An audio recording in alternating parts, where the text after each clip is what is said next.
Kanpai! Kanpai! Kanpai, everyone. Welcome to episode 32 of Kanpai Cast. We are joined by the wonderful, magnanimous StallordD. I'm sure many of you know him from YouTube fame. I think the last thing I watched of yours was all the Entrati speeches put together in one video, because that made it so convenient. Do you have to work for it? Yeah. Do you do anything else besides the occasional YouTube video? No. Well, I hope you're happy to be here with us for some all. anime today. Yay! Yay! Today we are doing iconic movies, but before we get into that, we've got a little housekeeping. Just to remind everyone, we have timestamps and chapters allowing people to navigate to the section of the show they're interested in watching. Also, Laws is still unfortunately not here, as you can tell. We're happy to still have Thaylien, but Laws will likely miss the season review, unfortunately, because his internet company is just dicking him around. Yeah, they delayed his installment by another 2 weeks After they fucked it up the first time. Yeah. I was like, and the thing is, they contacted him the day of. I was like, what the fuck, even? Yeah. Yep. Absolute jerks. Also, we announced this week. No, we announced this last week. But during the course of April, we're not going to be having any guests, so we can focus more on improving the quality of the show itself with the whole, cool recording of everyone's audio separately. So, yeah, we'll still be here, just no guests. Yeah. Right? And that does it for the housekeeping. Let's go into the news. And we were actually talking about Crunchyroll before the stream and told Thaylien that we got some big news about it. Crunchyroll announced on Friday that it will no longer offer free ad-supported viewing starting with its spring 2022 season lineup. Crunchyroll will instead require that viewers have a subscription to access new and continuing simulcasts. There will be a list of anime with 3 episodes available to view 1 week after airing, but only until May 31st. Then they're gone. No doubt this is related to their purchase by Funimation, who have finished migrating all of their anime to Crunchyroll. And then all of a sudden, for no related reason, piracy just went up. Yeah. I don't know why. Crunchyroll. I think this means to make their service. Well, hold on. Are you guys sponsored by Crunchyroll? No, we're not. We're fine. You can say whatever you want. Not a VPN. Wait, no. I'm like, some way for Crunchyroll to somehow make their service even worse. Yeah. You didn't think it was possible, but here they are, shocking us again. I'm not sure if this means that their older stuff is going to be available for free still, or if it's just new stuff, or, No, I imagine it'll be the whole thing. I imagine it'll look down it's the ads. Obviously, Funimation wants the ads. If you've tried watching Funimation without any kind of ad blocker at all, it is the worst. Horrific. And they're just going to put everything out of that onto Crunchyroll. They're going to. Oh, yeah. It would worry me if I wasn't already actually a subscriber to Crunchyroll to get rid of the ads in the first place. Like, I used the free account maybe twice on my Chromecast because I like to watch stuff from bed, sort of thing, before I go to sleep. The sheer volume of times I would get the same Guild Wars 2 expansion advert in a row was insane. I was watching one episode of, it's just called Gamers, right? The show's just called Gamers. The episode starts with one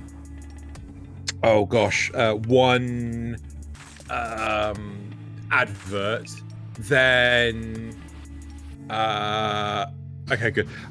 Then after 50 seconds there was another 3 instances of the advert, then halfway through there was another 5 instances of the advert, and then at the end there was another instance of the advert. It was all the same one sounding advert. How many times can you advertise me on one same expansion? Yep. It's almost American levels of advertising anyway, isn't it? Yeah. I was watching on Crunchyroll, and they played the exact same Genshin Impact Lunar New Year ad all, I think, 25 times. Oh my god. Because they play like 4 ads, or like 5 ads each ad break, and 5 ads, and it was just the exact same fucking ad every time. Yeah. Oh wait, Remember? is swearing okay on here? Yeah, it's fine. Yeah, Yeah, fuck we're, it. Okay. we're English, English run by him. Therefore, swearing, it just kind of happens. It's every other word. Yeah. Oh, we should Remember- fucking stop. Fuck off. You can't tell me what to do. Remember when people were first getting like DVRs and they were so excited because they could just skip through commercials? Oh, when are we gonna get that for the internet? It's called Adblock. Anyway, moving on to the next Yeah. one. Right. So our only other piece of news this week: Warner Brothers Japan announced during a stage presentation at Anime Japan 2022 that JoJo's Bizarre Adventure: Stone Ocean will get a second part. This is the second of 4 parts, by the way, of episodes. Theoretic 4 parts. Yes. I'm pretty sure it is 4 parts, but yeah. It'll be episodes 13 through 24, and it'll premiere this fall. We have to wait for fall before we get this on Netflix. Yeah. Man. Yeah, I mean, that's importantly on Netflix, which is, still one of the better ways of actually seeing stuff. I wonder if Funimation saw, like, oh, people are watching anime on Netflix, and people pay for Netflix. Maybe we can do that too. No, I'm pretty sure it's the case because there's like. I it's a don't think decreasing competitors. Funimation. Yeah. You don't think Funimation thinks? Yeah, I was gonna say they only have one thought, and it's money. Yeah. It's like, true capitalism. They don't need to make money. They need to make all the money. Yeah. Yeah. And that's the problem, is the fact that Crunchyroll and Funimation are no longer competing against each other because they're now the one same entity. So it's like, well, as we're no longer competing for an audience, let's just charge more. Yeah. Yep. Just as a point, didn't we have this? This was a very, very controversial thing at the time. There was the company that produces a certain medication for diabetes over in America. Oh yes. There was going. Yeah. Another company bought the actual little lab that makes it. But instead of making this a competing thing where drive the prices down because they have to now have 2 different brands of it. Instead, the original owners signed a deal with them so that they would continue to be the brand owners and would pay 50% of the profits to the other company, and then just doubled the price. Yeah. Yep. Yep. So instead, still you only have one source, but you're paying double for it, and and both companies get paid. So this is exactly the same thing. Welcome to the Communist Cast, where we. Not quite. Right. Okay, should we move on to the main topic for this week? Yes, let's get into the topic of iconic movies, which is quite a vast topic when you think about it. So we're gonna have to try and keep it down under 3 hours again. Okay. Right. I want to start this because whenever I look up charts of top whatever most iconic anime series, I'm pretty sure we have it in there. It is like Spirited Away. Spirited Away is always in this sodding list, and I have no fucking idea why. Why would it not be? It's the first. Shit. It's the first anime to actually win Western awards. Fighting words. Right? No. Right. So it may have won an award. It doesn't fucking deserve to. I think compared to the other ones that are on that year, yes, it did. It was the best of the batch in that year, but it still marks that change. It was the first, literally anime movie produced in Japan, done by Ghibli, Studio Ghibli, that won Western praise. So it's iconic for being the first. Doesn't necessarily mean it's the best. And hell, you're a Warframe player, Xeno. Every time they introduce a new thing, the first one is never the best. Okay. I think it's really worth a watch, at least one watch. I don't know that it's worth that it has much rewatch value, other than the fact that it's gorgeous. If you want to watch it for the art, I love it. The art in there is top, probably some of his best. and that's saying something because he's done a lot of great, beautiful stuff. But the story is just, it's like like a lot of other myths. A lot of other myths. Once you've heard it, it's hard to. There's not much replay value. When I watched this, I was bored out of my fucking skull. Animation-wise, it was superb, but beyond that, I honestly feel that Spirited Away just has nothing going for it. Why do I get the impression that Xeno was never the type of boy to go out and catch frogs in the woods? Right? That's why. It's like a classic, just feel good fantasy adventure. From the guy, who watches slice of life anime a lot.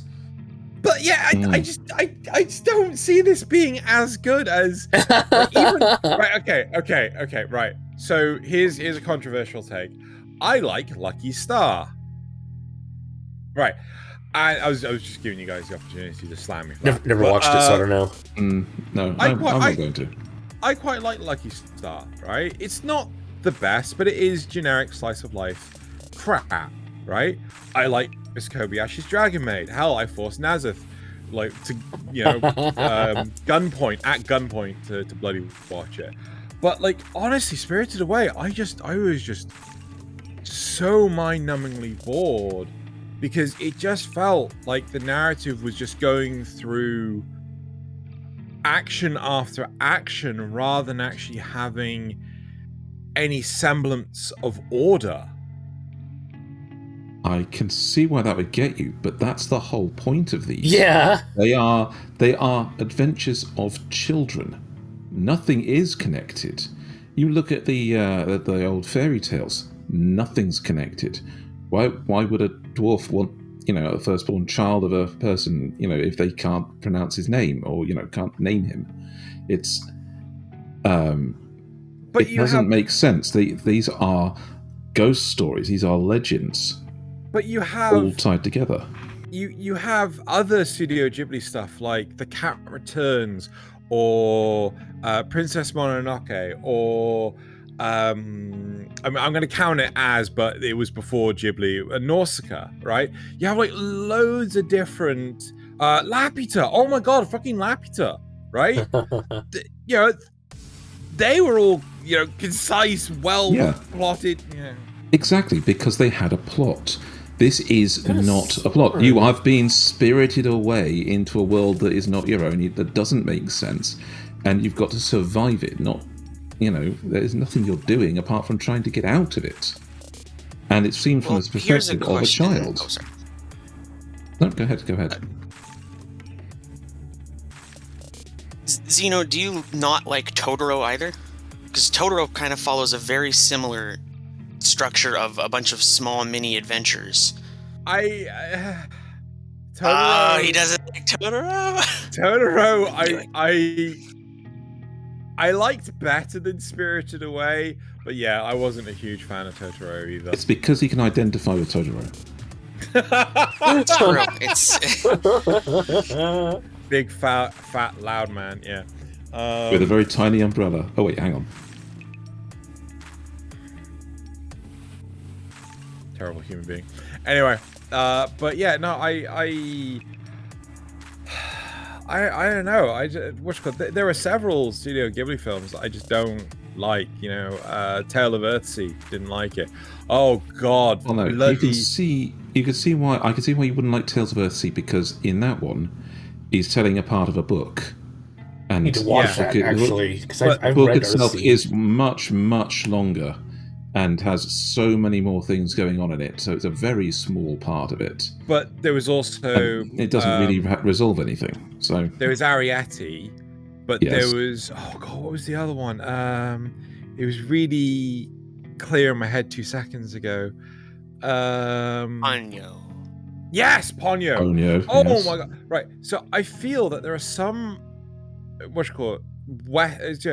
more westernized stories that Ghibli will pick up, but they kind of tailor them to Western audiences, where instead, if they just tailor the narrative to specifically a Japanese audience, it's great. It's a brilliant narrative. Like, again, Cat Returns is my favorite Ghibli film, and it was after Spirited Away. But honestly, I feel that whenever Ghibli does anything tailored to a Western audience, I fucking hate it. What about Howl's Moving Castle? Yeah. I like it a lot, but at the same time, I couldn't watch it too many times. Because Howl's Moving Castle was an adaptation of a West. Exactly. Yeah. It's a what you call it? Story. I think it's Welsh in origin, but also there's Ariete, which is based off The Borrowers, in English. yes. Yeah. How about Porco Rosso? I'm pretty sure I quite like that. I can't make the same joke twice, damn it. It's because you identify with pork. I would say that like Totoro and Spirited Away are like extremely Eastern themed though. Like especially Spirited Away, as if you watch the making of, Miyazaki took so much inspiration from his own childhood for all the like little stories like the river spirit or the bathhouse in general.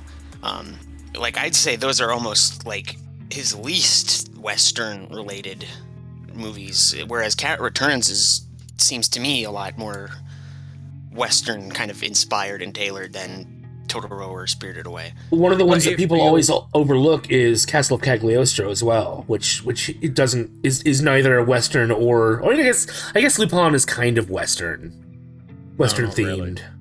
No, not really. But it's neither really Western nor Eastern. It's Lupin. It's its own thing. I feel that Spirited Away was tailored in such a way that a Western audience would happily accept it, whereas with The Cat Returns, much like Princess Mononoke, they just didn't give a flying fuck what the West thought of them, right? This is a movie that's targeted for Japan, right? This isn't targeted for a mainstream America, but Howl's Moving Castle, Spirited Away, Ariete, Tales of Earthsea, they all felt like they were targeted at a Western audience to be accepted by a Western audience. I would agree if it wasn't Miyazaki in charge of it. Miyazaki came right out and said that what he was doing was matching up with the feel of Disney. Yeah, come off it, right? The feel of Disney. Yes, like, that's what he was backing them. But no, originally he wasn't. That's because the movies that he wanted to make were the kind of movies that Disney would make if they had the same background. You know, he didn't want to go into too much into the dark. It was always into the fantasy, into the fairy tales and legends. I'm pretty sure Studio Ghibli started getting Disney backing after Spirited Away, right? Yes, after Spirited Away. Yeah. Before that, though, there's so many movies that, you know, if Disney had different animators, would have looked like they are Disney movies. My point is that he's not trying to tell westernized stories. He's trying to tell stories. It doesn't matter that they come from Japan. It's that he's trying to tell these particular stories. No, but I mean, I would say that the superhero genre is so much more targeted at the West than it is to the East, right? If all of a sudden, you started seeing Japan pumping out superhero-based stuff that isn't something akin to Super Sentai or Tokusatsu, like, you know, Kamen Rider and stuff like that, but like more in line with something like Iron Man or Captain America, I'd happily argue blue in the face that is not for Japan, that is for the West, right? Like, that's the stuff the West is interested in. Like My Hero Yes, very much Aka? like very much like My Hero Academia, right? Yes. That feels so targeted at the West. Yes, but I don't feel that any of Miyazaki's stuff is targeted at the West. I think it's just that he wanted to tell a story. I feel like we've kind of reached an impasse on this particular movie, and we should probably move on. Okay, yeah, let's go. I would like to ask StallordD, out of our list, what do you think is your most iconic? Like, what do you think out of these is the most? Before we do, can we have a quick pause? Sure. We'll be right back as soon as Nasuth hits the pause button. You won't even notice. And we're back. Yes. Right, yeah, so what movie does StallordD want to take us to? Oh gosh. Anything by Satoshi Kon. I was going to say, I'm interested to hear what you have to say about Millennium Actress, because I've never even heard of that one. It's fantastic. They're all of his movies are beautiful. Oh yeah, and the ones I've seen have been really good. Paprika is probably the most approachable for most people. That or Perfect. Well, Perfect Blue's a little Perfect Blue's rough. a little rough in some spots. I didn't even know that was one of his. I had no idea. Yeah, it's kind of. It's pretty brutal. Let's see. Tokyo Godfathers is a little rough too, but it's overall pretty feel good, happy-ish kind of. But Millennium Actress is the story of a very famous old movie actress who is doing a final interview about her life, and it is really emblematic of like Satoshi's kind of like dreamlike approach to how he does a lot of his visuals and like symbolism, but without being actually like Paprika is literally a dream. Like that's the whole point of it. But Millennium Actress like kind of treats everything like it's a dream, even though it's not. So like as the heroine, I guess you could call her, is like telling her story, the interviewers are traveling with her in her movie roles, but that's just kind of like symbolic, they're not actually there. They're in her house listening to her talk, but like just the way he does all the visuals, it's kind of treats everything like a fever dream and like these weird fantastical memories, and it has kind of a weird narrative. So what time period are we talking about here? Nice. I guess the present in the movie takes place, I think, early 90s. Okay. But it's about her growing up from the early 1900s, I believe. Oh, okay. Interesting. The time of the movie, yeah. And just her life as an actress, I would highly recommend it. It's one of his least appreciated movies. It definitely deserves to be up there. It always gave me vibes of how they did the Titanic movie over here. Yes. Where it's all just the story from this one person's perspective, but of course we get to see it all happen. But it's broken up into these bites of her life and going through these fantastic roles that she played, and I think that was actually really well done. So yeah, the visuals look just sure. Amazing. Yeah, Titanic is a great comparison. It's real similar to that kind of narrative show, but instead of a horrible tragedy, it's about a lady's life as someone who kind of just her I don't even really know how to describe it, just a fairly normal life story, honestly. Well, normal in the sense of an actress. Yeah. No, I agree. Zeno, do you remember we had that discussion about what art style Devilman Crybaby was trying to emulate? And this is it. Really? This is the one. It was trying to match this for style and completely fell flat. God, tell me about it. Oh, yeah, I didn't even realize that.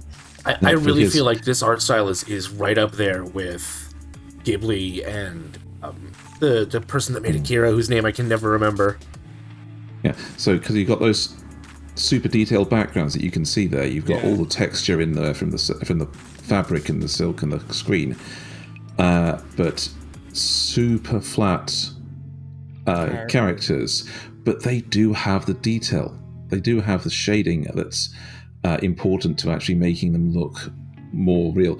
And of course, none of the objects are done in a different style. There's no messing about with almost 3D models.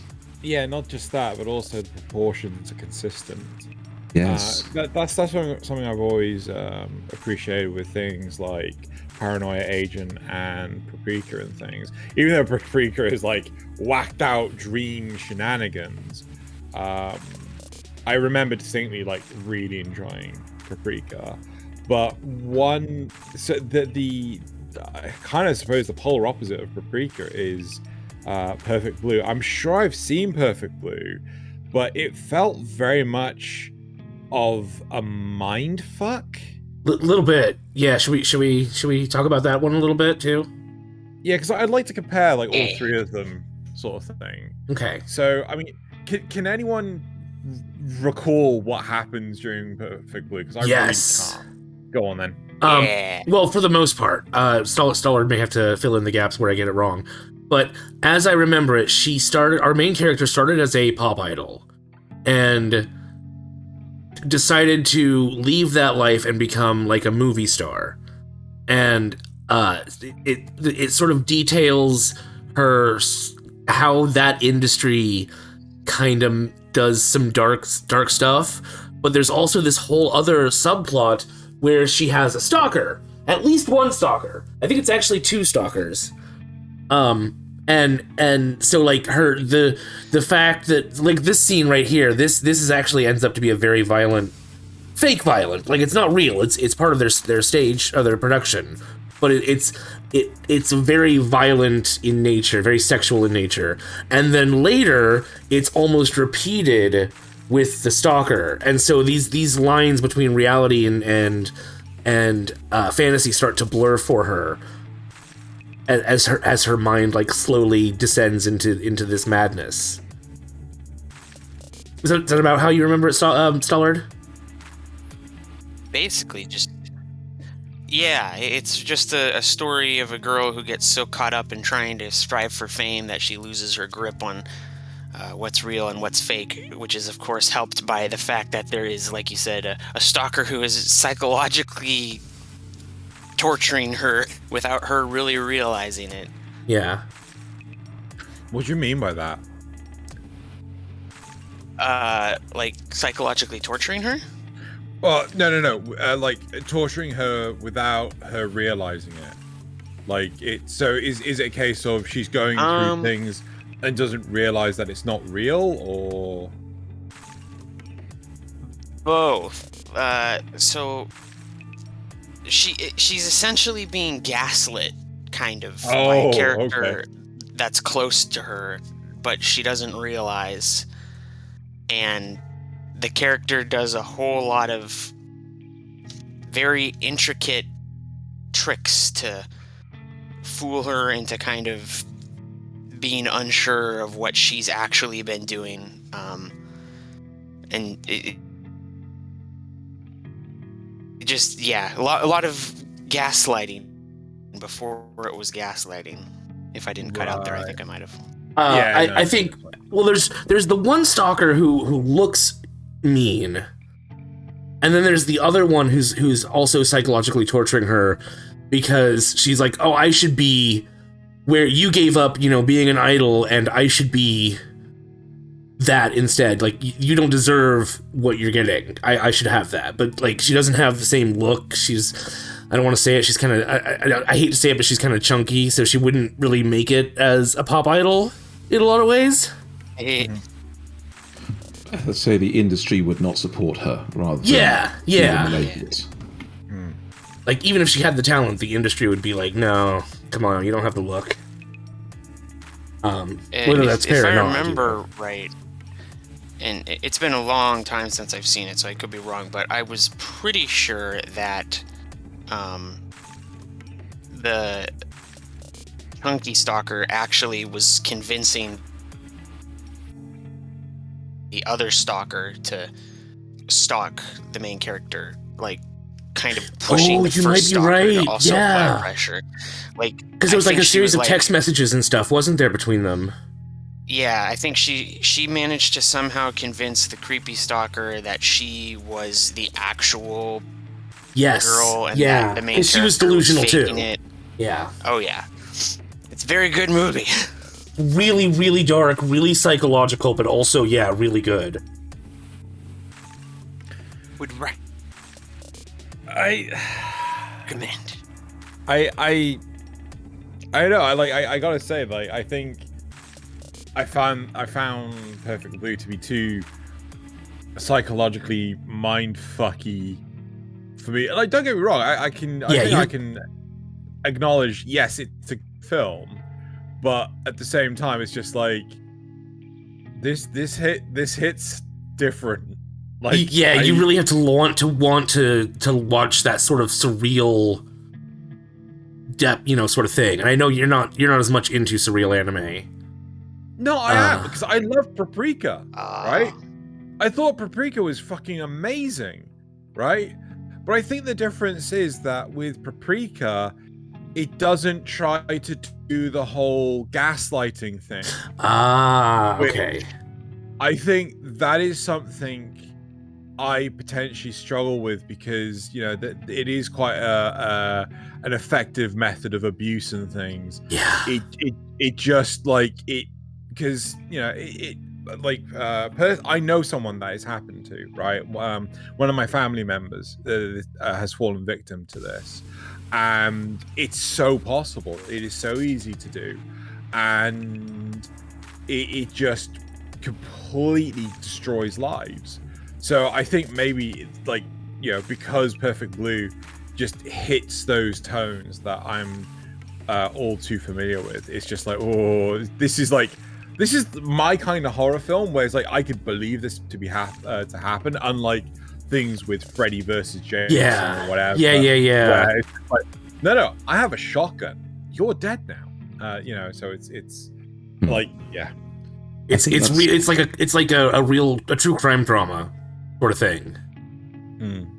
Very Lynchian, very much inspired by David Lynch, I think. I can't remember if it was confirmed that was the case or not, but it feels like it.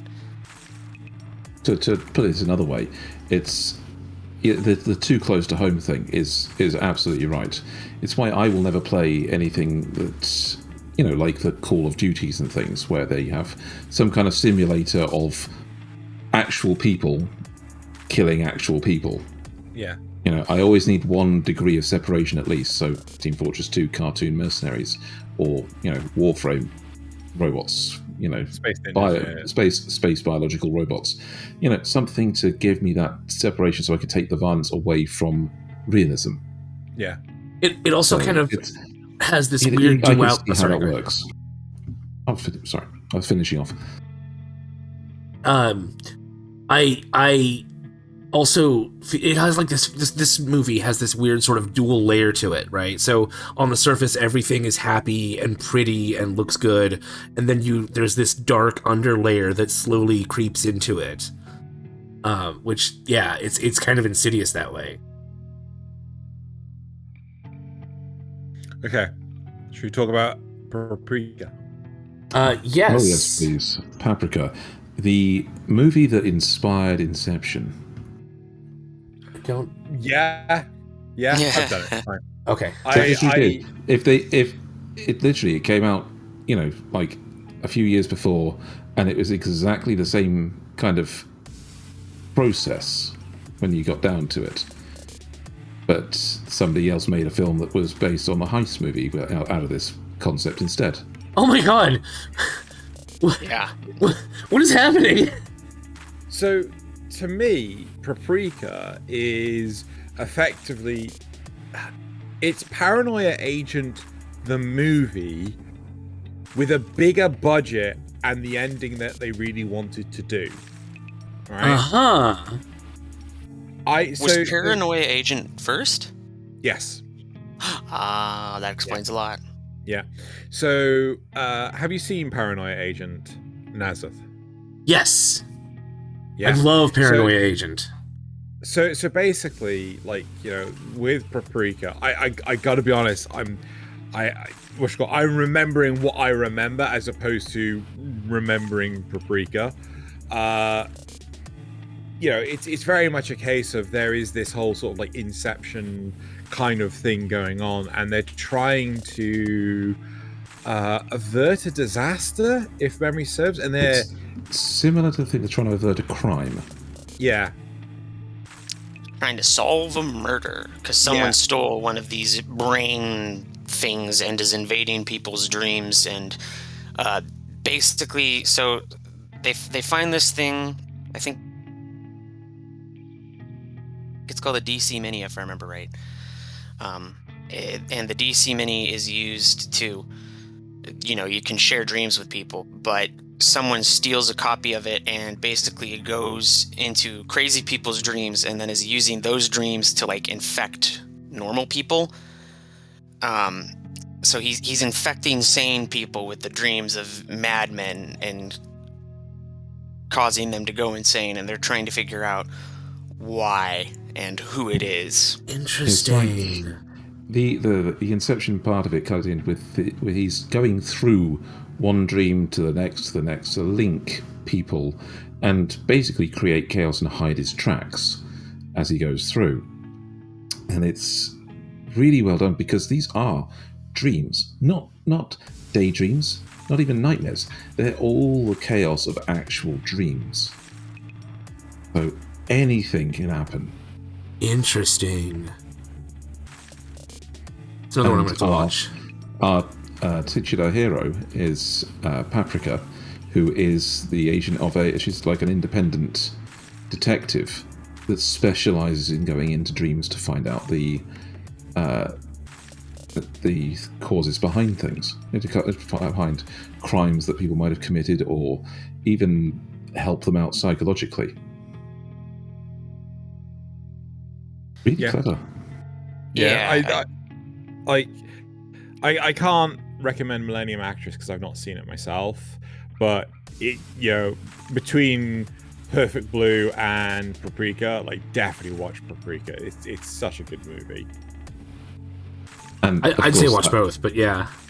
Everybody loves that one diving into dreams scene where halfway down she becomes the Monkey King. It's that kind of brilliance that you can only get out of a dream sequence. Yeah. So yeah, you'll know it when you see it. It's a brilliant set of imagery for the movie. Yeah. Right. Nasuth, where would you like to take us? Oh gosh, as much as I would love to talk about my favorite thing from this artist, I'll try to get to it later. I kind of want to take it in a different direction. So far we've been talking about iconic movies that are really beautiful or have a really deep story. I want to talk about a different type of iconic movie, sort of in the similar vein to Vampire Hunter D, and that is Ninja Scroll. I wouldn't say the story of Ninja Scroll is all that deep. It's your basic, you know, fighting against demons. I learned all this from my master long ago. Blah blah blah. And it's mainly just a vehicle for violence and sex. Lots of violence and lots of sex. And okay. But it was iconic. A lot of people, especially from like the older weeb generation, know this movie. They've all seen it. They've all seen it. So it is iconic, just in a different way. It's almost iconic for. There's another one that I also did, but I don't think any of you have seen it. Called is it Demon City? No, it's Wicked City. And it's exactly the same thing. It's just demons and fighting them, and we've got to save the world, and you know, sex and violence, and it's that sort of what would you call that genre? fucked up. Yeah, kind of shock genre. Hyperviolence. I would say Hyperviolence. it's I was going to say for the hyperviolence, it's the hyperaction. I would say. Yeah. It's I mean, all look at done this. for Look at those- this. Yeah, it's all done for the. It's like the shock value thing again, where you've got these fantastically violent fight scenes, and then just top that off with a sprinkling of nudity and sex. Yeah. And You got that all the time in the 80s. the most basic of plots. This is like the iconic thing that people said that anime was just terrible back in the day, and This is why. Yeah. why they say it, but at the same time, it wasn't terrible. No. It was pushing it's boundaries, actually- you could say. Yeah, everybody saw it for a reason, and It's still like well It's- done. Like it still looks like they still put effort into it. But Yes. it's just that the story content's a little lacking. But if you, okay, it's the same way that people watch these like the summer blockbuster movies. Yes. They don't, the reason the Fast and Furious franchise is now up to like 14 different movies. You turn your brain off and just watch it. Yeah, Because exactly. There's no need to worry about a plot. There's no need to worry about where things are going. You know how it's going to play out. You just want to see how it gets there with the violence and the sex. It's literally the other. It's like the other side of the coin, where you've got one side where they try to push the boundaries to make beautiful art and stories. You've got this other side where they push the boundaries just to see how fucked up they can get. So would you say that this is more like the Quentin Tarantino? Yeah. Yeah. It's a really good way of putting it. It's like it's a Okay. Quentin Tarantino movie of its era, and it thinks it's just as deep. The movie itself thinks it's that deep. Is it? It's not. But then again, Okay. Quentin Tarantino movies are never that deep. He just thinks they are. But I mean, the same is true for Vampire Hunter D. Bloodlust still is a little better, but Vampire Hunter D and, like I said, Wicked City and probably countless others. Okay, so I'm not gonna lie. I have seen Ninja Scroll appear on a number of, top 10s Yep. or must-watch anime movies and things like this. And to have them on par with, Paprika, Millennium Actress, Spirited Away, Norska, like this feels really fucking out of place. Yes. But which again, it is why it should be iconic. there. Yeah. It's just a different kind of iconic. Yeah, so, you got weird stuff. Zeno, you put the same kind of things, but with an actual plot, Okay. and you get a movie similar to Akira. You get those the violence and the gore at the end of it. You get you get far more plot, of course, with Akira, and it's the same kind of thing. People like these things, and again, it's summer blockbuster style. In the same way that you want to watch the old Terminator movies, or the old. I only want to watch 2. I never want to watch fair any enough. of the others. No, or RoboCop. You know what the plot is ahead of time, basically. Okay. Okay, but you still want to see the movie. Okay. I'm like the way you guys are describing this. It just feels like, why is this on any of the recommended lists, and that there's stuff that just flat out isn't? Because it's like the best of it. It is the shining example of its genre. Yes. And that genre But- is dumb action movie. Yes. Stallard, do you have anything to say, add, or question with this one? I've never been a fan of like the hyper violent stuff like Gina Cyber or Gantz or all the or even for that matter Devilman Crybaby. I think Devilman Crybaby is extremely overrated. Yep. And gets off on a lot of that kind of shock value. So I don't have much to say about it, but I do agree that it is very iconic. Maybe not for the best of reasons, but it is It's iconic. Like it or hate it, it's iconic. So I agree with its position, but I don't think I would recommend it. Yeah. Yeah, I'm basically in the same boat there. It's like saying like Naruto is iconic. Like I think Naruto is just boilerplate kind of junk food, but it's iconic as hell, and I'm not going to say it's not because that'd be ridiculous. Just it is. It's just set up too many trends. It's there for a reason. Okay. Yeah. No, I'd like to see if we can move this one on to, let's go for another iconic movie that's not, it is on the list, so I thought I would bring that up, is the Appleseed movies. Okay. Wait, whoa. What do you mean movies? There are, the first one is incredibly iconic, but of course it spawned dozens and dozens of variants where they told us... You kidding me? You haven't seen the rest? I thought there was like only 2 extra movies. How many fucking CG bullshit movies did they make? There's 2 CG movies. I didn't know about the original. There's at least 4 CG movies. Oh God! But they don't all. The other ones don't all tell the same story. They tell things from different perspectives. Appleseed itself, as a original movie, is definitely worth a watch. But you do have to do a compare and contrast with the CG movie. Because while the original one is fantastic for the world it created, the way it brought in its characters, and of course the fact that people do just end up dead on this one. There's no screwing about. If this is a violent movie when it gets down to it. But you look at some of the things it kind of had at the time, and it dates itself very heavily. It is an 80s movie. It's something that comes up from that.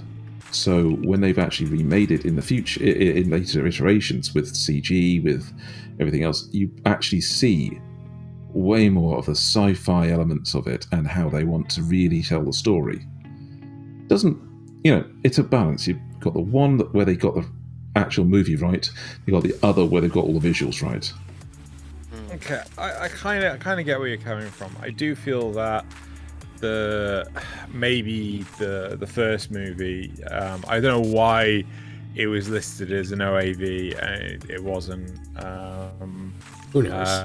Or it should have been OVA, but regardless, it's the first movie that they did. I think it was like, in terms of the plot and the grittiness and everything, it was ahead of its time. It was one of the sort of more grounded to reality cyberpunk movies than things like Dominion Tank Police and stuff like that. It definitely wasn't done for that comedy element like Tank Police was. No, it was a hell of a lot more serious. It was very... I would actually describe this as sort of like kind of buddy cop, but at the same time Judge Dredd. It has the very serious tones of Judge Dredd, but at the same time still being sort of like a buddy cop movie. It's a reunion buddy cop. They take somebody who's not a cop and make them into one. Somebody who's a soldier first and make them into a cop, and partner them up with somebody who's been a cop for a while but was a soldier before and has learned all the ropes, and is arguably Briareus is by far the better policeman in this whole scenario, but he's looked down on for being mostly robotic. Yeah, because the idea is that this is stemming off the end of the Third World War sort of thing. They've created a kind of utopian society, but it turns out that there's a lot of oppression and subdivide. People aren't allowed to do things. The freedoms have been taken away without them realizing.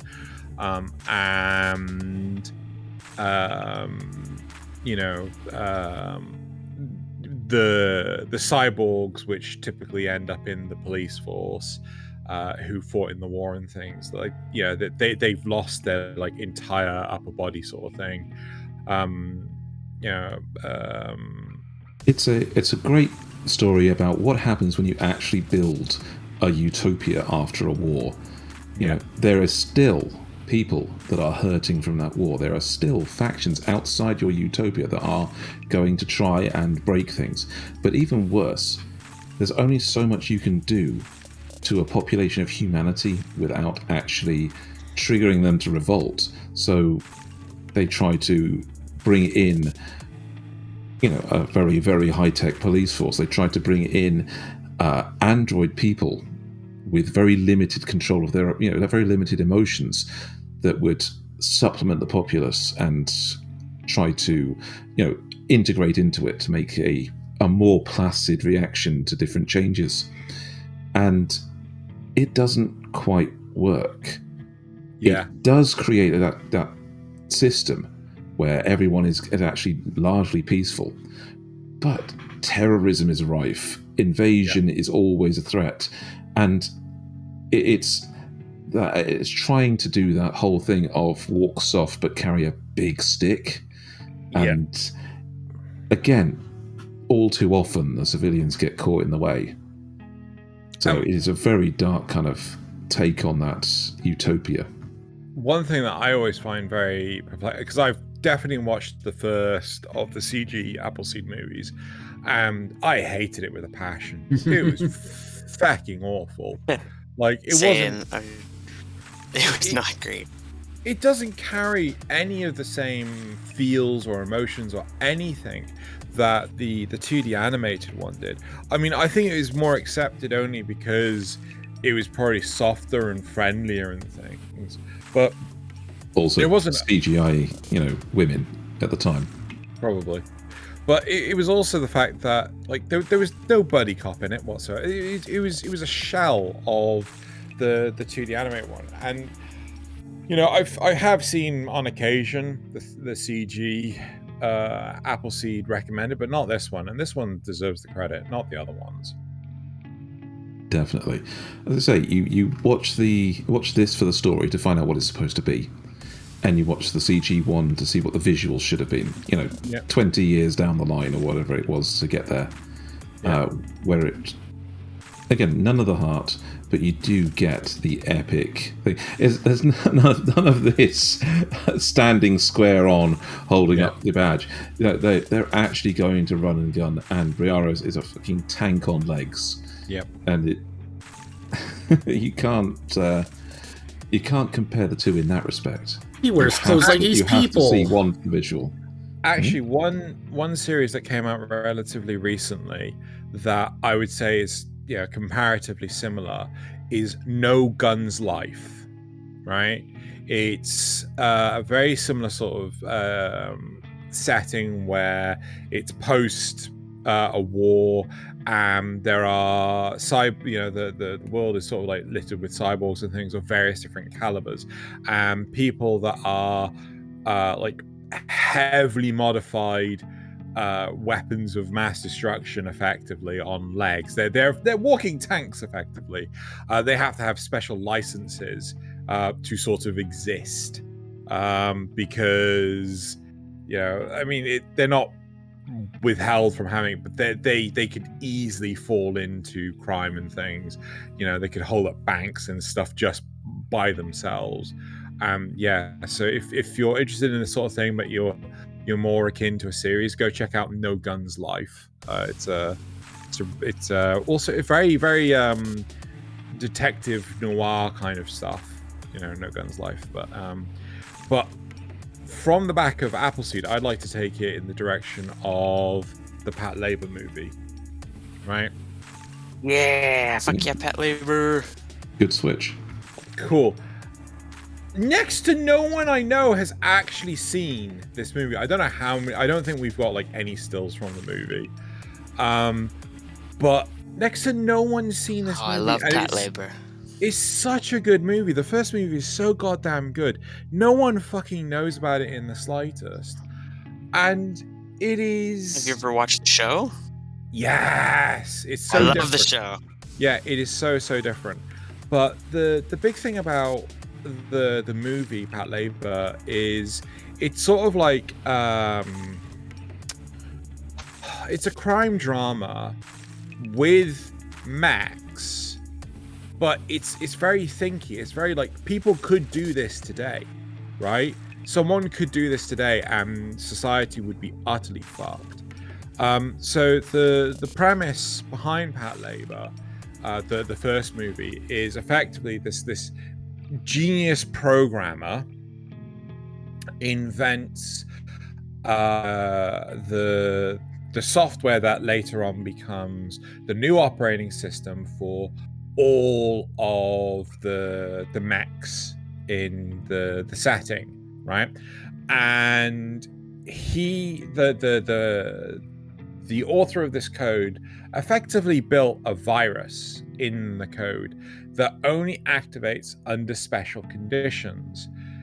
So the way that they go and investigate this, how they actually work out what the conditions are, and what they could possibly do to prevent a catastrophe on a Japan level scale, is, it's insane, because basically this guy was a genius. And as soon as he created the virus and he buried it in the code, he offed himself, right? He had sown the seeds of destruction, and he just didn't have to do anything after that point. It was just a case of, it will happen when it happens, humanity will be its own undoing.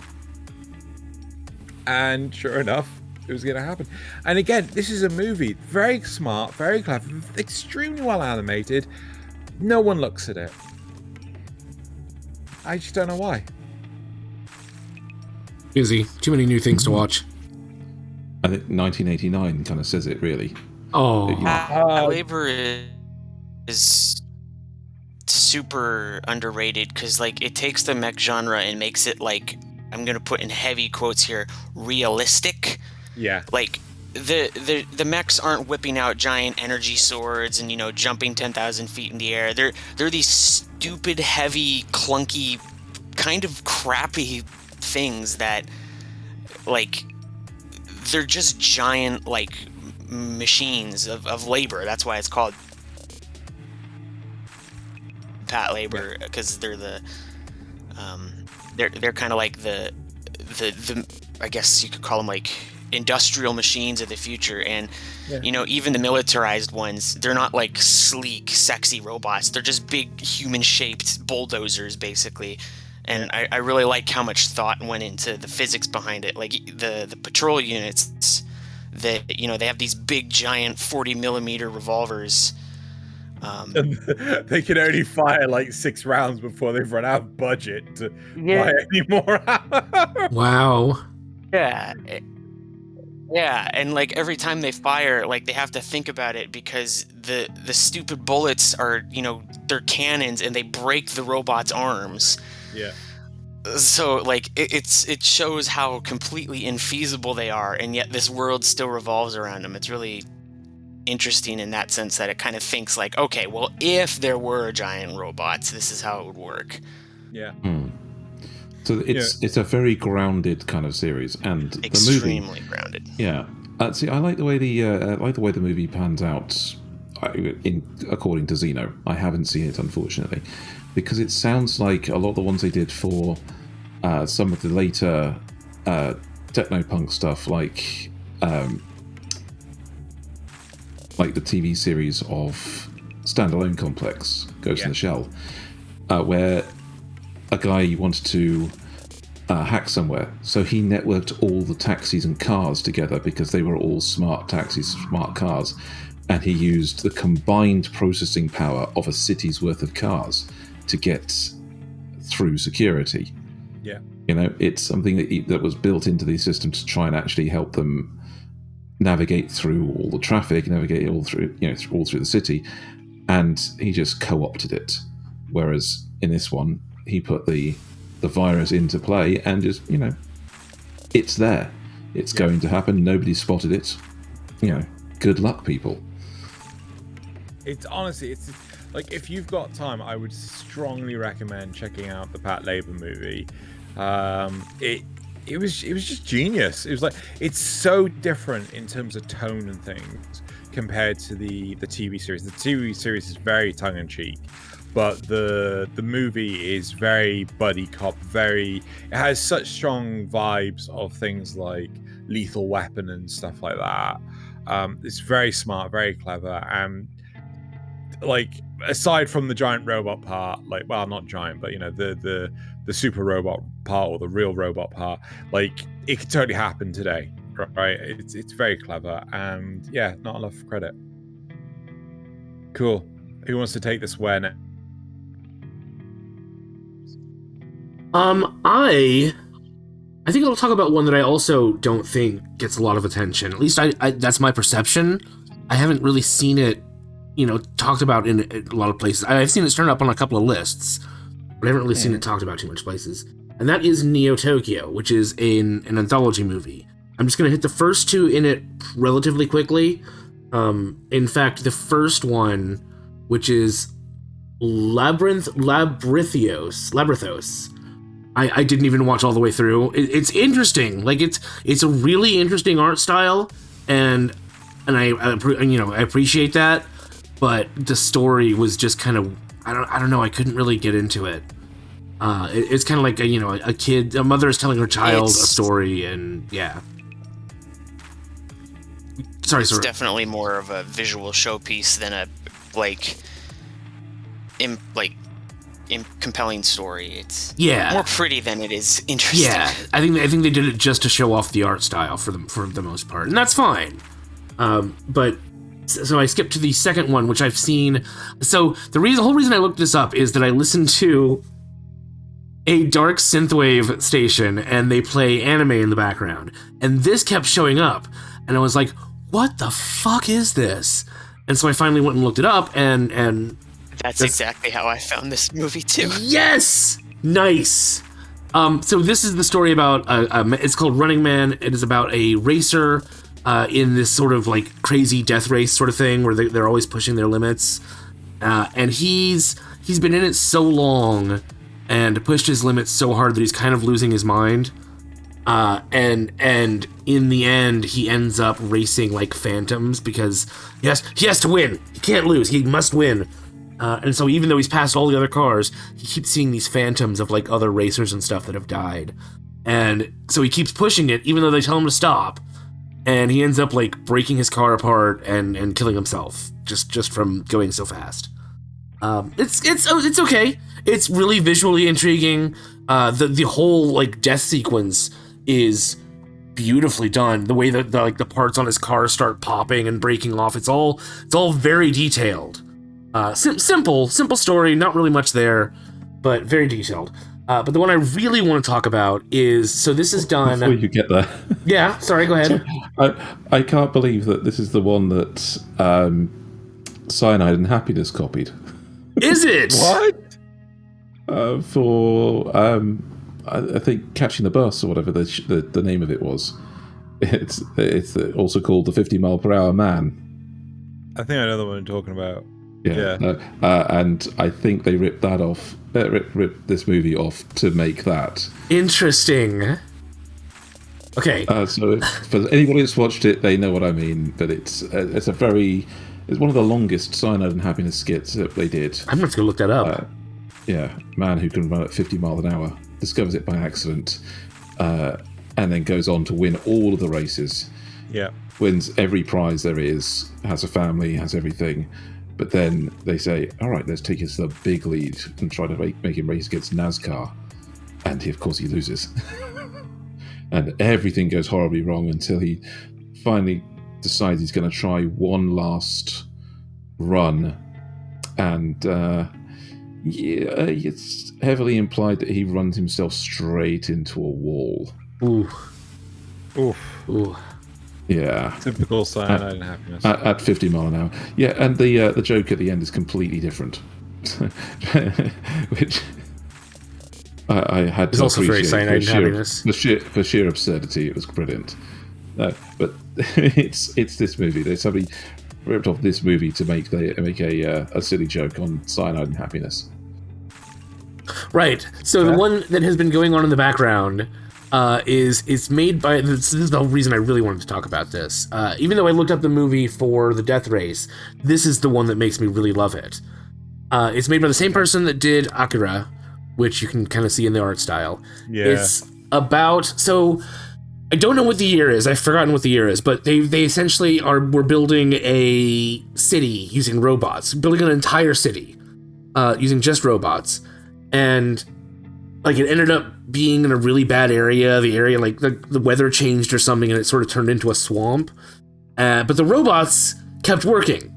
They wouldn't stop. Even though the area is terrible to build on, the buildings keep falling over, the robots don't stop. And so the company sends this guy down there to stop them. Because it's eating up resources, right? It's eating the company's money. Because the robots do everything. They order more materials and other robots send it to them, you know? So, but it turns out that he thinks he's in charge, but the red robot, not this red robot, the other one that was in the room with him, is the one that's actually in charge, and it locks him in the room and says, you know, we've got this schedule to keep. You've got to do inspections, and the inspections last like all day, so he has no time to like do anything else. And I'm afraid I can't do that, Dave. Yeah. But even once he like gains victory and gets out and shuts things down, there's kind of a twist ending that I'm not going to give away.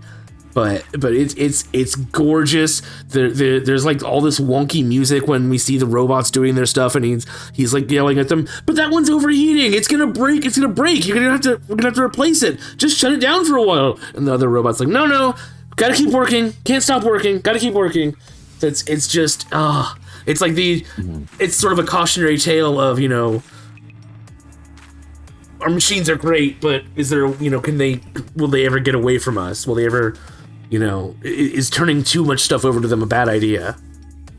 But you said about it's from the same people that made Akira. Yeah. And you can definitely see that. Look at the style on that one. The texturing and the grime on all of the backgrounds.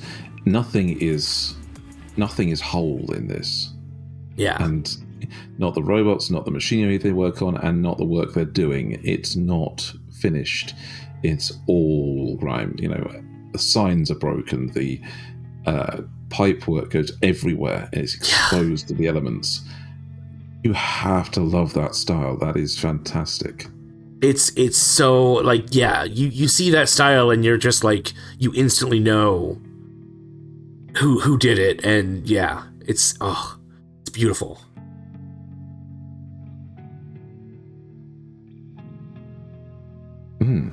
So those three for you. Why? Making it beautiful. Yeah, I'm kind of just taking it in. But how long are these anthology movies? Oh gosh, Each episode's about half an hour. I've got it. Hang on, I can look real quick. It's not very long. Okay. No, I'd assumed as much if they're bundled together. 49 minutes for Neo Tokyo.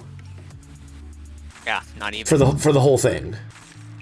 For the whole thing? For the whole thing. So under an hour for the whole three movie. Yeah, it's real easy to get through. Okay. Because these are just shorts. They don't, you know, they're not, the first two especially aren't really complex, so they don't have to fill up a lot of time. This one gets, I think, the bulk of it. I think Death Race is under 10 minutes, and I think the Labyrintھ is under 15, and then the rest of the movie is just this one.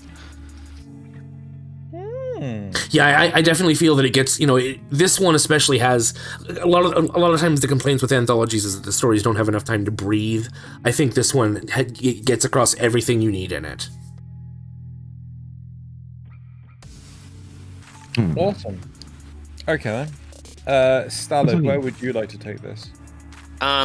This is just something that I thought of, and it doesn't have to be a long tangent, but when you guys were mentioning how Devilman Crybaby was trying to ape off of another art style, I forget which movie you were saying, Millennium Actress? Oh, Millennium Actress, yes. I always assumed it was kind of taking more of a hint from like Masaki Yuasa. Oh, I might have cut out there. I think it was from Masaki Yuasa style. Did he do Devilman Crybaby? Because that would not surprise me at all. He did Mind Game and Tatami Galaxy. and his same studio that helped with him did Tekon Concrete. I don't think he actually did Tekon Concrete. Yeah, but Tekon Concrete is is a similarly kind of themed. Yeah. It's a similarly styled. It's not the same anywhere near the same story. You but keep going. I'm just looking at what he's saying. Hmm. Yeah. Especially like Mind Game. The art Masaki style. Yuasa? Is that what you said? Oh, yeah. Yep. He was part of it. Okay. Well, Yep, there you go. He was one of the directors. 10 That would episodes of explain it. His art style is very distinct, to say the least. It is. Yeah, it looks like he looks like he was lead director probably because he did. I think it was Hmm. only 10 episodes long. But the thing is, it's definitely a style he was trying to ape from earlier movies. You can see what he was trying to do. So, moving on. What else we got on our list? Yeah. I think. Should we talk about the other anthology movie that has the same director as Cat Soup.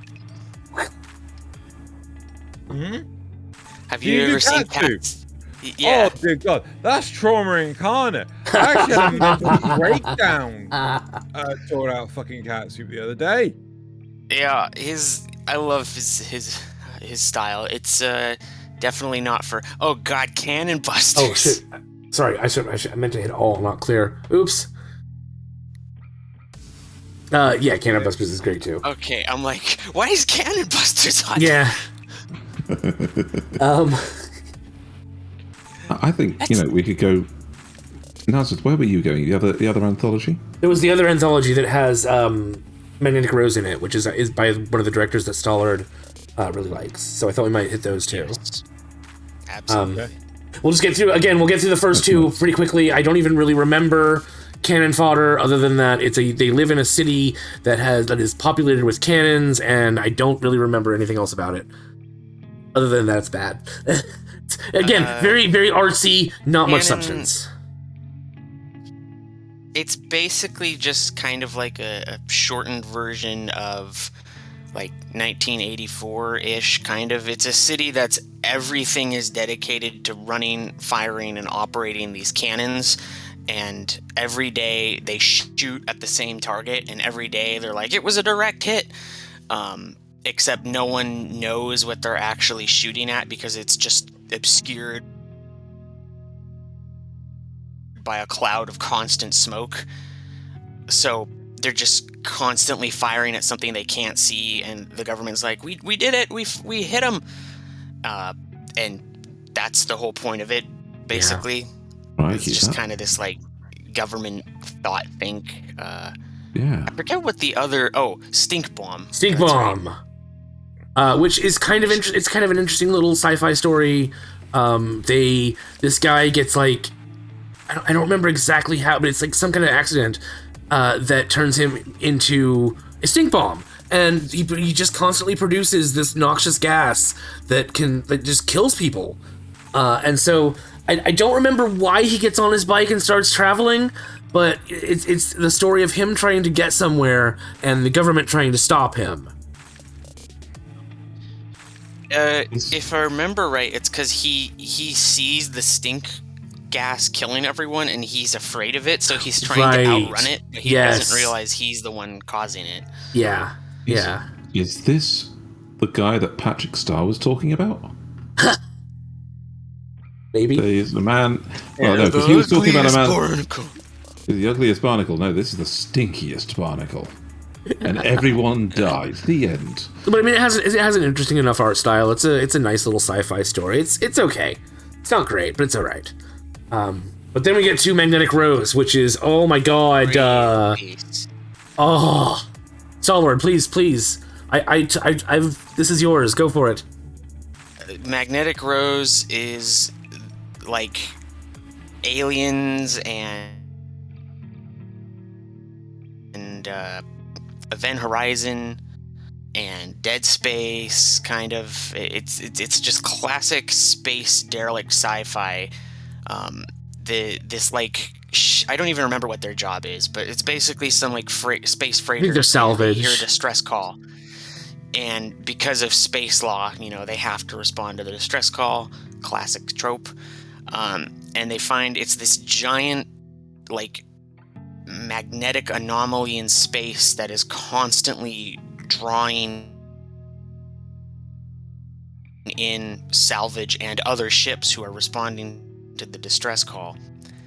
And it just happens to be shaped like a giant rose because of all the junk that's been like coalescing around it. And they find out it's an ancient, like, pleasure cruise kind of deal, like a space mansion, from this really old, rich actress, I believe. I thought she was an aria, but either way. Yeah. Aria, you're right. An old aria singer, and that's the term, right? She constructed this manor. I think so. A famous singer, nonetheless. Yeah. And she constructed this manor to kind of run and replicate her memories to, like, remind her of happier days. But in the time since she has died, it has gone very awry. And it's still kind of living out her memories. But not just hers. Yeah, it kind of also imprints on anyone else who comes aboard. And so it starts replicating the memories of anyone who shows up, and which causes these salvaging dudes to go a little nutso. And the art is fantastic, the animation is fantastic, the story is quick. It starts out like a mystery, and then by the end it turns into kind of an action. Just enough action. Like, just enough action. Hardcore action. It's a horror. Yeah. It looks gorgeous though. Oh yeah. Yeah. Yeah, that's our aria, I think. It's amazing. 6 out of 10 in that respect. But the rest of it, the visuals we had of them exploring, the lighting, the whole weird, creepy, almost like wax figure things with that were obviously her memories. That was very creepy looking. Yeah, incredibly atmospheric. This one, if you have that fear of, like, holes in objects, this one will mess with you. Tryptophobia. Yeah. Yeah. Yeah. It's mind of useless so information. There's one of my favorite AMVs. Yes, I've watched AMVs. I think we all have. Is actually Magnetic Rose set to like a techno version of Phantom of the Opera, and it's so good.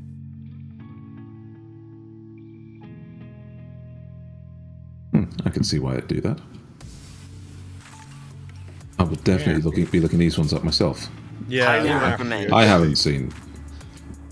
Why can't more top 10 anime movies actually include some of this stuff? Because this stuff sounds really fucking interesting. Oh, good. I think I saw this on the Sci-Fi Channel back in the 90s when they would show anime late at night. I think it must have been on there at the same time when I was watching that kind of thing, but it never crossed my actual desk for watching. But I'll tell you why you don't get these ones up there, because people have to think. They're gonna go from the sublime to the ridiculous with this next one, because there's one movie that's been sitting there on the screen that we have to bring up, because again we're going back to switch your brain off summer things, and these are the reasons why they will not be on your screen. Mobile Suit Gundam Wing Endless Waltz. I knew it. Yeah, saw your mouth, because this is why you don't get the other ones on there, because people like the big robots that shoot each other. Okay, they don't. Okay, this movie's crime is that it pretends that the newly designed and obviously much superior versions of these robots are the ones that were in the TV series the entire time. But instead of actually being something properly introduced. But again, it's just a switch your brain off, watch the giant robots fight each other movie. Right. And I'm not big into Gundam. I haven't watched much of it. I've seen this movie. Yeah. In fact, this movie was my Understandable. first introduction to Gundam, really. But as far as I've heard from people who are big into Gundam, isn't this movie kind of like panned by the Gundam fan Yes, audience it for is. being a big Yeah. stupid robot shooter? Yeah, okay. Yes. I'm This like, is the- most of this them are is- like, this isn't Gundam. This is take the worst tropes from a big robot movie, and you will find them in here. Okay, the plot makes no sense. The How many robots times they must I bring kill out that little girl are- and her dog? yeah, and the robots are the main characters are literally like the Mary Sue of Gundams. You know, there's others. Gary Stu of Gundams, yes, the Gundam Stews, and so in other shows of Gundam, there are more powerful giant robots in existence, but they're not the most powerful, but they are so much more powerful than the rest of the universe. The rest of the universe they're in, that it is ridiculous. They can do no wrong. They are the best of the best, and everyone else is just cannon fodder to them. And you've got this. Honestly, it's the kind of visuals that model collectors really want. With the wing Gundam, it's oh god, it is almost like the He-Man of Gundam, because it's just made to sell the models. It's not. There's no real basis I behind loved it. Gundam Wing as a kid. I don't think I would if I watched it again. Well, no, exactly. No, so hold on. I want to dispute something. I want to clarify. I want to tell you wrong. So you were saying how in Gundam, in most of the other Gundams, that the Gundams aren't the most OP shit in the universe. No, I said no. Though I was saying there are more powerful Gundams in other series. I'm just saying this is just done stupidly. Usually there's other stuff along with the powerful Gundam in the other series. Yes. There's actual intrigue and politics and what have you. Yeah. Right, yeah, okay. That's what I couldn't understand. I thought it was but no, I'm pretty sure in the other Gundam shows, the Gundams are still the most OP shit ever. They are. The actual ones called Gundams are always the overpowered stuff. But you get villains that take a regular mech, tool it up a bit for outer space usage or whatever, and with skill outdo the Gundam pilots for a good chunk of it until they get their own, better mech on the field. I just want to make sure you're not accidentally missaying something. You're not talking about Torgeese, are you? No, I'm talking about oh god, what was the there was one that always drove a red Zaku, space Zaku. Are you talking about Char? I might be talking about Char. Okay, I don't know you. And he, he did it. He did it with skill. He would, actually have tactics and ability to fight against, these more powerful, objectively more powerful machines. Yeah. Until he got his own more powerful machine, and he was a legend before the show started for being, an actual combat veteran. Pilot. Yeah. Yeah. Are you thinking of Snipe Dog, the guy who drove the because there's Gundams and then there's the crappy, I forget what they're called, just the chaff pilots, but there was one pilot who piloted just one of the chaff ones. An actual rebel leader in the story. Okay, that's probably Char then. I'm probably thinking of Char because it's a while back since I watched any of the actual Gundam series. Because Gundams are objectively more powerful than a regular battle suit, but they've always got the best equipment, and some of them have, with the new type stuff, they had the flying guns around them that he could control with his brain. So they were more powerful mechs out there. Just Wing just did it stupid. they were just powerful for being powerful's sake. They gave them the best guns or the beam sabers that could run underwater, and Well, I think part of the problem is they already told their story with Gundam Wing, so they had nothing to do with this one. So it was just big dumb action. exactly that. I mean, I'm not gonna lie. The majority of Gundam movies suck royal ass. They are so like my favorite series, Gundam 00.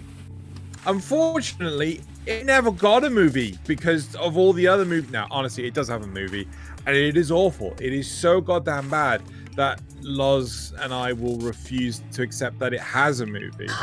It's just like, oh my god, what the fuck were you even thinking? You should have left it on 2 seasons. That was it. You know we're recording this, right, Xeno? I know. I'm well aware. Just wanted to confirm. That section's going to get mysteriously lost in the upload. Yeah, in editing, yes.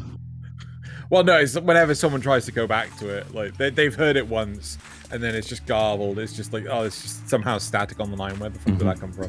But no, honestly, like a lot of the Gundam movies, they are literally there just to sell toys, like just model kits and whatever. Because in all honesty, they are so fucking bad. They are so incredibly bad. Yeah, but the mechs are so cool to look at. Yeah, it's super pretty, super fucking like. You know, you've got I don't know, oh god, I can't remember if it's custom or the heavy arms from the movies. Like, oh well, I see what you're saying. We're gonna have to drop the beam sabers from heavy arms, but instead of having 1 minigun, we'll give it 4 miniguns. Right? That's on top of the ones in its chest. That's including the 8. That's it. No, I don't know how many. Problem solved. Yeah. Just more gun. It's the TF2 thing. The answer: use a gun. If that don't work, use more gun. Big gun. Yeah. Okay. How you solve practical problems. So before we move on, I do want to give at least an honorable mention, if not go into a little bit of The Girl That Leapt Through Time. However, if anyone wants to speak about one last movie before we close off, speak now, forever hold your peace, otherwise I'll use the time for The Girl That Leapt Through Time. Let's go with The Girl Who Leapt Through Time. Yeah, I think I'm done. Yeah. I mean, I could talk about Nazca, but I don't really need to. No, I hit, I think, the big ones for me. Cool. Right. So The Girl That Leapt Through Time. To me, this movie is, I want to kind of say like an anti-anime movie, right? It feels like it could have been a live-action movie, and live-action production, which a lot of anime movies can be, but they opted to go with an anime movie, and it's quite a nice thing. It's got a really simple plot. The whole point is this one high school girl has learned that she has the ability to jump back in time to a specific point, and she sort of starts abusing this power. She Groundhog Days. She starts to abuse this power, and then the more she abuses this power, the more the timeline sort of derails and goes wrong, and she has to undo so it's kind of like Butterfly Effect. Yes, but not as creepy. Not with Ashton Kutcher. Yeah, kinda. It's honestly, it's a really, really good movie. People should check it out. And this is one that often appears on top 10 lists, and I think it too rightly deserves it. Oh yeah, it looks gorgeous. It does. It's done by Madhouse. And didn't the silhouette of her leaping become their logo for the longest time? Oh no, it wasn't just that. It was it got, oh god, it turns out it's been used in other places, and it's just the girl that left. Yeah, basically. So yeah. I mean, they even pay homage to it in the latest Disney movie, don't they? Turning Red. Yes, that's it. Right, that was the joke, was the fact that everyone they called out everyone at the production team of Turning Red, like, oh yeah, they're just giant weebs. weebs have infested what's called Disney. Makes sense. Well, I would say yes. that's- yeah. So it's We're everywhere honestly- now. It's a brilliant We're little in movie. pineapples and stuff. And yeah, I strongly recommend people check it out if you haven't. Animation's good quality, but it just feels like this, even scenes like could this have- where it's like sort of low detail.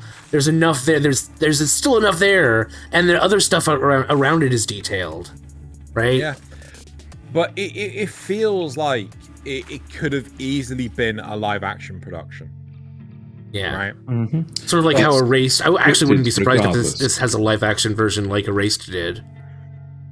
Maybe it does. Maybe I just haven't, looked hard enough. Maybe I don't care enough. Yeah. But honestly, it's great. Salad, I don't know if you've watched this. I didn't finish it, but I did watch one by the. I did end up watching one by the same director. Summer Wars. That's it. Right. Which is Yeah. similar visually, but no, I do need to watch this. And in fact, I probably will go watch it right after we're done with this because I need a movie to watch today. It's definitely worth it. Maybe I'll Pick check it up. out It's a Summer fun Wars. Right. That one's good. Yeah. Right. Okay. Well, I think we're done with the main body of the topic. So shall we move on to apparently the nameplates? Let's move on. Why did that happen? Because you hate me. I guess. You like pressing all the buttons all the time, right? So, right. Why did you make them so pressable, Xeno? I think it's down to you making this really nice accessible system that you could just bring nameplates up at any time. I mean, it's such a shame if Nasuth did it again, wouldn't it? Why did you give him the? It didn't work. Yeah, fuck you. It didn't work. No, screw you, bitch. It doesn't work. Oh, there it goes. Now it's probably gonna do it like 5 times in a row. Oh god. Right. Okay. So, supporter questions. Right. So Zrugel says, before I read out Zrugel's question, I just want to remind everyone that the like button wants to play Smash or pass. What the? Okay. And it's begging you to pick Smash. Very creative. Very, very creative. I'm not gonna lie. I just wasn't expecting that. Don't goodness. confuse Uncle Xeno too much. He's not Old. quite up with the trends. Yeah. It's also at 10 p.m. at night on a Sunday, and we've had daylight savings time, so my brain's all fucked. But yeah, also like, comment, subscribe. We read all the comments, and yeah, that's that's it. Right. So We need more comments. Zrugel asks, Nasuth face reveal when? Oh, you guys, you're putting so much pressure on me. No, I actually, honestly, there's been several times on my stream when I have the cat cam on that my face ends up peeking into the frame. So, if you just come watch my stream, eventually, you'll see it. Eventually, we'd be able to piece together your whole face like one of those crime dramas where we're getting little mosaics. Right. Okay. So next we have that stand-in guy. I'm gonna actually read it off of here because it's a nice bigger font. It's been a long-standing piece of Western animation lore that the original head of DreamWorks movies was a disgruntled Disney employee who basically said, "I'll make my own Disney with blackjack and hookers." It's also been said that Studio Ghibli is the company that rivals Disney from the anime side. Do you think that you'd actually... don't fucking move it while I'm reading it.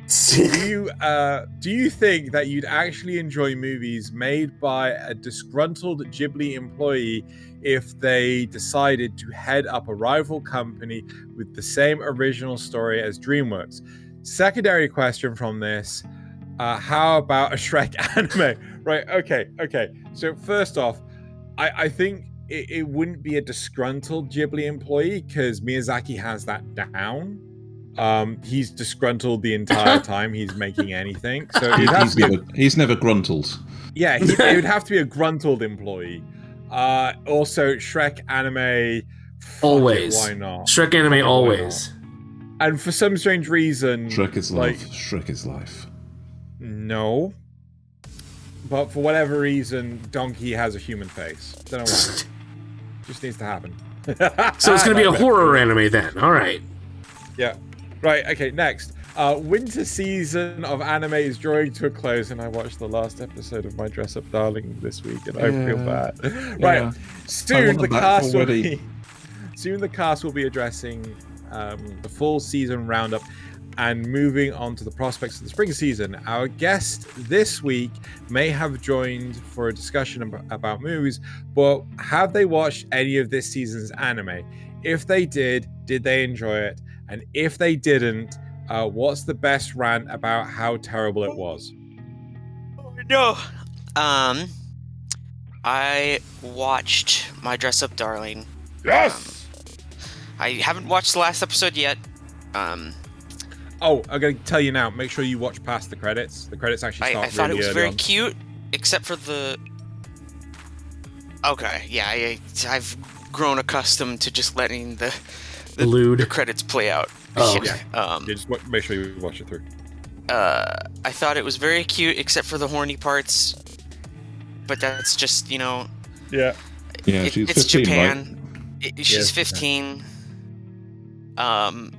So, you just gotta kind of just roll your eyes and say, all right, Japan, all right. It was very wholesome and cute. They are such a good boy and girl. We Except want for to see the more of horny them. parts. But what other anime was on this season? Because I tend to kind of like lag a bit behind. I watched 86. That Mhm. finally finished. Oh, thank Yep. God. Okay. And that was Did it definitely finish? winter season. No, so it's finished this season. Hopefully we'll get Okay. another season. But they only aired the last 2 episodes really recent. It was... the last episode was last weekend. Yeah, okay, that's what I thought. I was waiting because it had a weird release schedule. And then I haven't watched Attack on Titan yet because I read the manga and honestly, I'm Yeah. good. The ending, man, I don't know what it is. Maybe this is just stereotypical and I haven't read enough good examples, but it really seems like Japanese writers are excellent at having extremely... I cut out again. They have extremely compelling starts and world ideas, but man, they fumble the ending. Like, Yeah. 9 times out of 10, they just cannot stick the landing, and I'm not sure why. I forget the author's name of Attack on Titan. I'm not sure why they thought the character motivations of a specific character should be the way that they are, but they were. And We're talking about Aaron? Not Aaron. Okay, all right. The true grand villain of Attack on Titan. The will behind it all. Risha? Mm-hmm.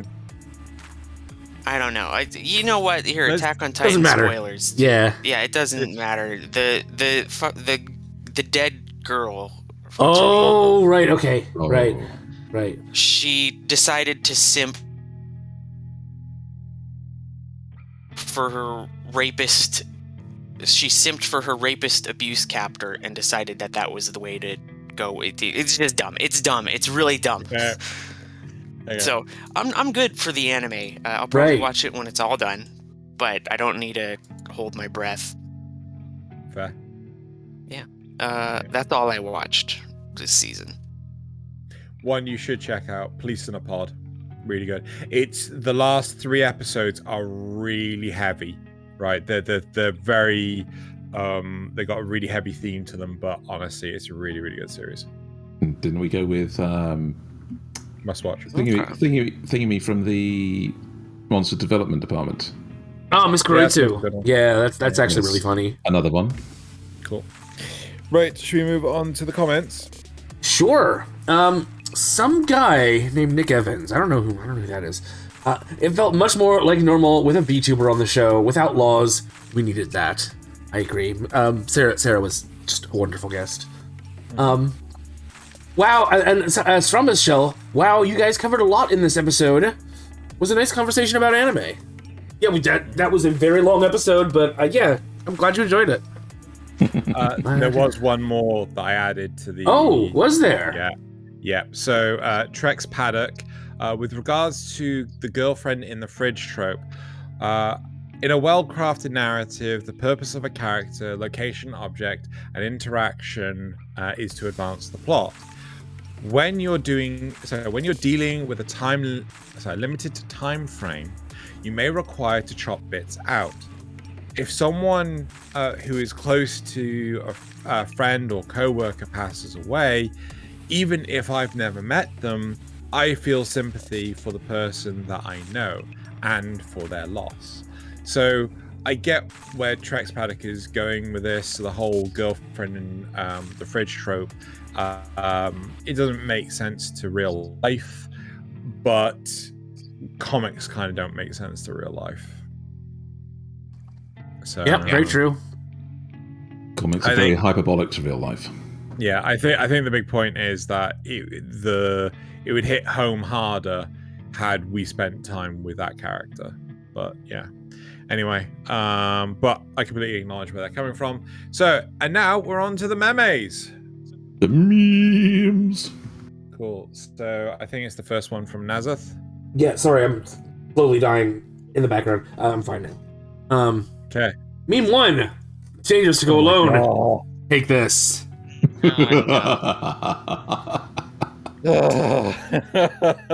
You're welcome. Teenagers scare the living shit out of me. Okay. Number 2. Sir, your son's drawings are concerning. He's watching Hunter x Hunter? That's awesome. Is he watching the 1999 or the 2011 version? This is indeed concerning. Sir, that's not what you should be concerned about.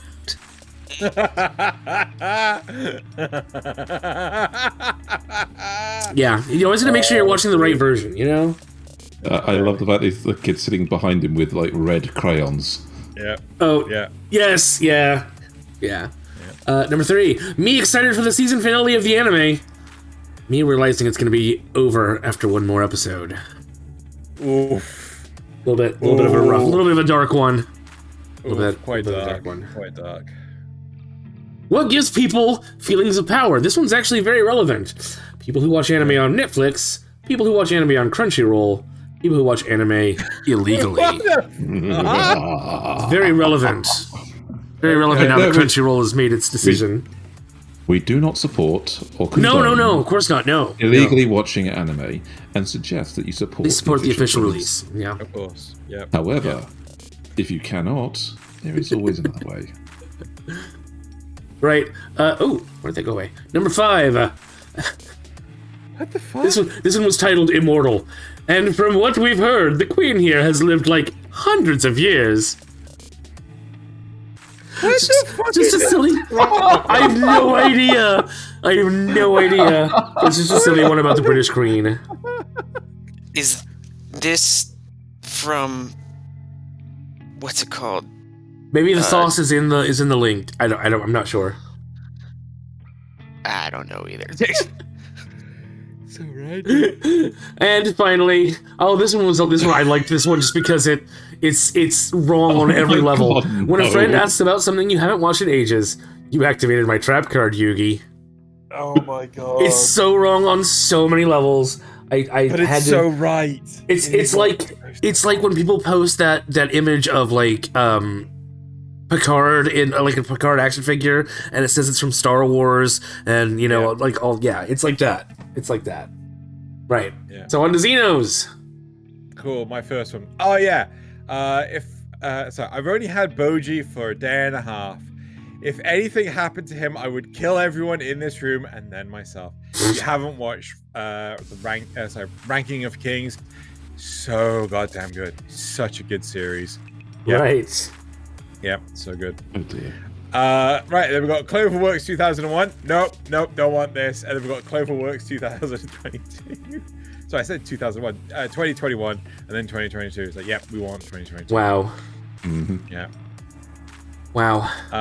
What? Then we got Gojo Ramsey isn't real. He can't hurt you. Gojo Ramsey. This triggered a fear response just seeing That's too that powerful. Gojo Ramsey. Yeah, this power was not meant for mortals.